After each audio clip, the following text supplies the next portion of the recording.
Welcome to the Kill Count, where we tally up the victims in all our favorite horror movies named Friday the 13th. I'm James A. Janice, and today we're looking at Friday the 13th Part 6, Jason Lives, released 1 year after A New Beginning disappointed fans everywhere. Jason Lives is an interesting entry, not only as the conclusion to what you could and should call the Tommy Jarvis trilogy, but because it marks a tonal shift in the series. Again, don't expect it to stray from the masked guy kills teens at a summer camp 1x1 template too much, but writer-director Tom MacLeod sought to play around more within this framework, and the result is a much more self-effacing, ironic, and humorous film than parts 1 through 5. Also, obviously, Jason is back. A series centered around Roy Burns will remain one of history's biggest what-ifs, but the people spoke, and they clamored for Jason. So here we have Tommy Jarvis, played by a new guy, who's not as hunky, but who's much more of a functional human being. He and his wisecracking buddy resurrect Jason with lightning, like he's Jason Stein's monster or something, and for the rest of the movie and the series, Jason is now a supernatural being. He will never again be the lumbering, mentally deficient oaf with a pillowcase on his head. He is a new and arguably more iconic being now. Jason is dead.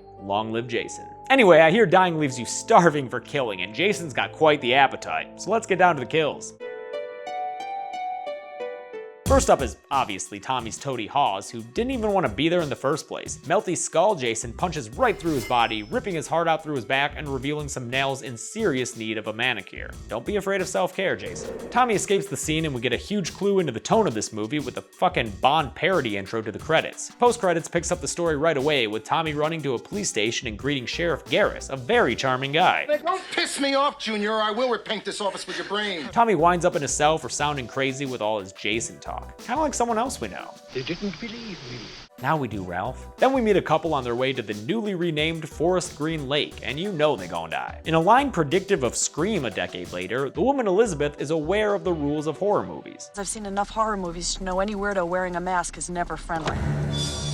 But that doesn't stop husband Darren from getting out of the car like a dummy. Jason takes a bullet like a pro and spears Darren through the chest before tossing him behind his back like a ragdoll. I'd love to see Yuppie spear and toss as an official Olympic event. Elizabeth tries to bribe Jason, which is definitely a first, but he kinda teleports away and reappears behind her, drowning her in a puddle with his spear. Fun fact, Elizabeth was played by Nancy McLaughlin, the director's wife. Even more fun is the fact that her credit card floating away says American Excess. Cheesy pun or biting cultural commentary? Jason kills. You decide. We finally meet our core group of camp counselors after this. They're super 80s and led by the vulgar sheriff's spunky daughter Megan, who takes an immediate liking to Tommy. And this new Tommy actually reacts like a human being. Remember New Beginning, TJ?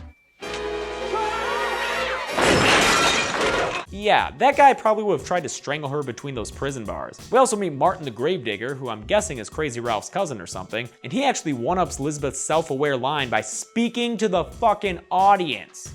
Some folks have a strange idea of entertainment. Yeah, that's how meta this movie is. It breaks the fourth wall. Martin is also involved in a good editing joke. Does he think I'm a farthead? That's what I mean about the tone of this movie being different. And also note, there are actually kids at the camp. That's a first too. Then we get one of those scenes with random characters who are just there to die. It's like the greasers with car trouble or the biker gang in part 3. It's almost like a sketch or vignette that exists only to increase the body count. This time it's a group of corporate execs on a paintball retreat, which sounds like a much better company outing than a picnic or a barbecue. Everyone involved is kind of a wacky character, but whatever, Jason's gonna kill them all immediately. First up is Bert, an angry fella who doesn't do a great job masking his misogyny. Dumb broad. She should have stayed in the kitchen where she belongs. Women shouldn't even be allowed in these gears. Jason whips him into a tree face first so hard he leaves an imprint. And listen, I know a lot of people love this, but the bloody smiley face he leaves in the tree trunk, it's just too hokey for me. It confused me as a kid because it was so unrealistic, and it confuses me as an adult because, like, why? But like I said, people fucking love this thing, so here, relive it one more time. Stupid. Meanwhile, the sole woman on this expedition, Katie, is being a badass and taking out Stan and Larry, two guys who may be a little bit more than just co-workers. You become this whole other person when we're out here, Stan. I don't like it. She makes them wear some pretty meta headbands before Jason drops in and takes them all out at once with a triple decapitation. This was one of the kills censored a lot by the MPAA. Early versions apparently had the heads falling into frame. Shame we missed out on that. The sequence ends with Roy, the final paintballer and human embodiment of Bugs Bunny, running away with Jason hot on his trail. Don't worry, we'll catch up with him later. In another change of tone for the series, we get kind of an action scene as Tommy continues trying to convince law enforcement that he's not crazy. He doesn't succeed and instead learns how much of a douchebag Deputy Rick is. Wherever the red dot goes, you bang. Yeah, Rick, you gonna try to make your own catchphrase? You banged? Okay. While the camp counselors like Court try to entertain their campers, Gravedigger Martin gets drunk and delivers ironic lines. You're gonna be the death of me. It's ironic because Jason stabs him with a broken liquor bottle. Get it? Like it actually was the death of him? It's not bad, it's a pretty good joke. Jason makes sure he's dead by hacking him up a bit more and then looks super fucking scary when he stops and notices Steven, some fool who was out picnicking with his fiancée Annette in the middle of the goddamn night. Jason eventually chases them both down and double impales them with his machete for a twofer. These two deaths at Martin's were added after feedback from early screenings saying there weren't enough kills, so thanks test audiences. The movie gives us a breather with a little bit of standard camp stuff. A little girl says she saw Jason and is all afraid. The counselors make reference to Jason the Legend using a card game. And then we're in a Winnebago where Court and some girl named Nikki have PG-13 sex to 80s hair metal. Another fun fact for you, this is actually the only Friday the 13th film without any nudity. Although now that I say it, it doesn't sound very fun. No nudity, but there is a lot of hair metal in this movie. 3 Alice Cooper songs, 3 of them, including one that had a music video heavily featuring Jason.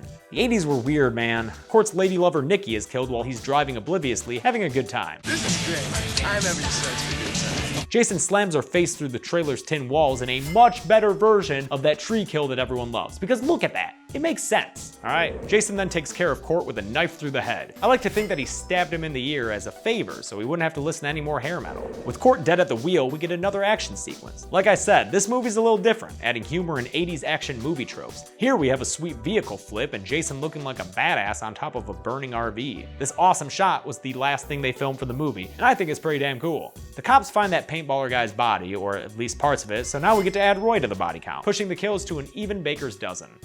It's the best way to order your victims. While the cops suspect Tommy for this gruesome murder because he's crazy or whatever, Jason finally gets to the camp, and although he seems a little confused by both the name change and the morals it upholds, he marches in, ready to be as friendly and sportsmanlike as he can be, which for him means yanking Counselor Sissy out of her window and twisting her head around. Gotta give this movie credit. Despite the ratings board trying to censor it, it was always trying to come up with fun, inventive ways to kill people. Megan picks up Tommy and in another high-energy car chase to another Alice Cooper song, tries to avoid the cops while Tommy stares at her crotch. They eventually get caught by her father and Tommy's put back in the jail cell, while at Camp Forest Green, Jason stalks Paula, the last remaining fodder counselor, and eventually kills her after they do what I presume to be some kind of art project involving buckets of red paint. Tommy and Megan craft a sexy plan to get him out of jail, and they lock up Deputy Dipshit in his place, who gives the worst single-line performance in the series. Megan. They then race back to camp as Jason leans in to kill that cute little scared girl. But don't worry, he's obviously not gonna kill a kid. They're not gonna have Jason kill a kid, guys. The cops get to the camp and find Jason's abstract art project, then the handsome one gets killed when Jason throws a frickin' knife into his face, knocking him into a boat. You see that knife toss, man? I bet Jason is a great hustler at Renaissance fairs. Another cop tries to calm the little girl before Jason pops up out of nowhere and crushes the guy's skull. Another kill highly censored, although the sound design is pretty nice. Papa Sheriff then tells the kids to hide, and they prove that they're just as snarky as everyone else in this movie. What do you think? I think we're dead meat. Oh hey, he said the thing. He said me, that's me. Sheriff Garris finds the body of Officer Expendable, then has a badass standoff with Jason before shooting him a whole bunch of times. Like, a lot. This movie is the first time Jason's been shot, and he shows that it is not an effective way to take him down. Despite the sheriff's competency, he meets his end like any sexed up teen in the woods when Jason chases him down and cracks his spine in half, folding him over like a plastic picnic table. Sheriff Garris is actually the first character in this series whose death made me kinda sad. I wanted to see this guy live. He was smart and a good dad and wicked funny. With all the grief you've given me, you should be leaving wearing your balls as earrings. Rest in peace, Sheriff. The rest of the movie is Tommy and Megan hatching his master plan to kill Jason by calling him mean names. Hey, asshole! Come on, maggot head. Come on, chicken shit. Come on, I'm standing here waiting. Come on, you pussy! Just kidding, his plan is to return Jason to the bottom of the lake by chaining a boulder onto him. Also, he lights Crystal Lake on fire like it's Lake Erie in the 80s. Despite also getting lit on fire, Jason fights back for a bit before the boulder drags him down. After almost drowning Tommy too, Megan saves the day by introducing Jason's head to a boat motor, cracking his neck and giving us some nice gory flotsam to show Jason's finally dead. Just kidding, his eyes open at the end because producers like money. More Alice Cooper plays us out to the credits, and there you have it, Friday the 13th Part 6, Jason Lives. Let's do those numbers. Jason kills 18 people in Friday the 13th Part 6, twice the number of his initial outing in Part 2, so guys come a long way. His Vicks include 12 guys and 6 girls, a gender imbalance of 2-to-1, which kinda goes along with the whole 80s action style of the film. At 85 minutes long, that comes out to a kill every 4.72 minutes, so that should keep you entertained as you search in vain for TNA.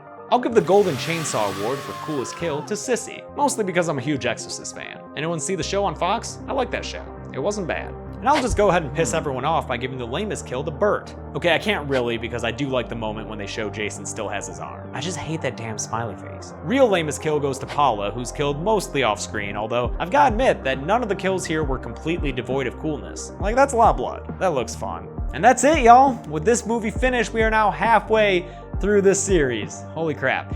Friday the 13th Part 6, Jason Lives, which many fans consider their favorite because of its humor, was released in 1986, written and directed by Tom MacLeod, who does deserve some credit for doing something interesting with the material. Next up will be Carrie vs. Jason in Part 7, The New Blood, which is also the introduction of Kane Hodder as Jason. But until then, I'm James A. Janice. This has been The Kill Count. Hey guys, thanks a lot for watching The Kill Count for Friday the 13th Part 6, Jason Lives, most everyone's favorite movie in the series. Is it my favorite? I don't know. Some of the jokes don't really do it for me. I would put it top 3 with the final chapter, and y'all gonna hate me for this, but Jason X. I really like Jason X. But tell me if this is your favorite, I'm sure it is, in the comments below. Also, be sure to subscribe to this channel, guys, really important. Thanks a lot, see you next week.